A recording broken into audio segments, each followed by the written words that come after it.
Canada में प्रधानमंत्री Justin Trudeau के इस्तीफे के बाद उनकी 10 साल पुरानी सत्ता का अंत हो गया। ट्रूडो ने भारतीय समय के अनुसार रात करीब 10 बजे इस्तीफे का ऐलान किया। जस्टिन ट्रूडो के इस्तीफे से पहले एक अधिकारी ने बताया कि सरकार के प्रति बढ़ते असंतोष के कारण उन्होंने पद छोड़ने का फैसला लिया। ट्रूडो के अलावा वित्त मंत्री भी इस्तीफा दे चुके हैं। ऐसे में कनाडा की राजनीति में अस्थिरता बढ़ने के संकेत हैं। कनाडाई सरकार के एक अधिकारी ने कहा, सत्ताधारी लिबरल पार्टी में अगले नेता का चुनाव होने तक ट्रूडो कार्यवाहक प्रधानमंत्री बने रहेंगे। अधिकारी ने नाम न छापने की शर्त पर कहा कि देश की संसद का सत्र 27 जनवरी से प्रस्तावित था। अब इस्तीफे के कारण संसद की कार्यवाही 24 मार्च तक स्थगित रहेगी।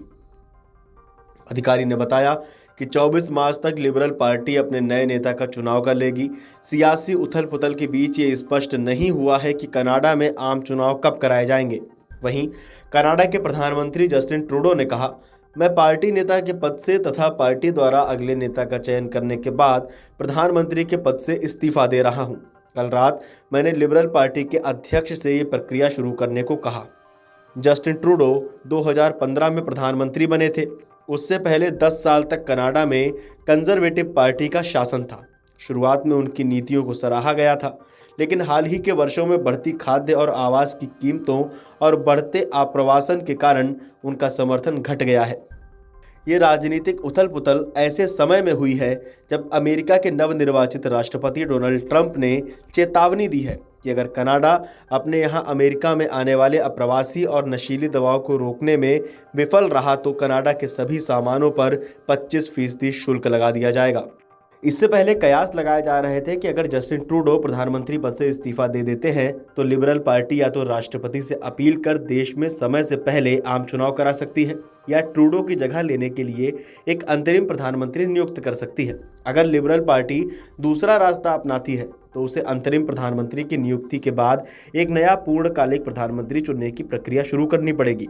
हालांकि ये काम इतना भी आसान नहीं होगा। दरअसल कनाडा में राजनीतिक दलों के नेताओं को चुनने की प्रक्रिया ब्रिटेन, अमेरिका समेत बाकी लोकतांत्रिक देशों की तरह ही काफ़ी जटिल है।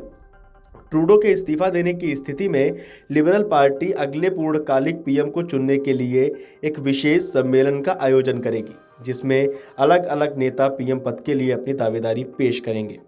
इसके बाद इन दावेदारों में से लिबरल पार्टी के अगले मुखिया को चुनने के लिए पार्टी कार्यकर्ता ही वोटिंग में हिस्सा लेंगे।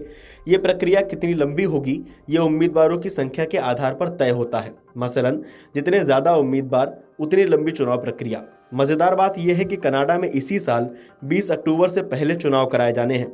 ऐसे में अगर लिबरल पार्टी पूर्णकालिक प्रधानमंत्री चुनने में देरी करती है तो देश का नेतृत्व एक ऐसे अंतरिम प्रधानमंत्री के हाथ में रहेगा जिसके चुनाव में सभी पार्टी नेताओं और कार्यकर्ताओं की मर्जी नहीं होगी।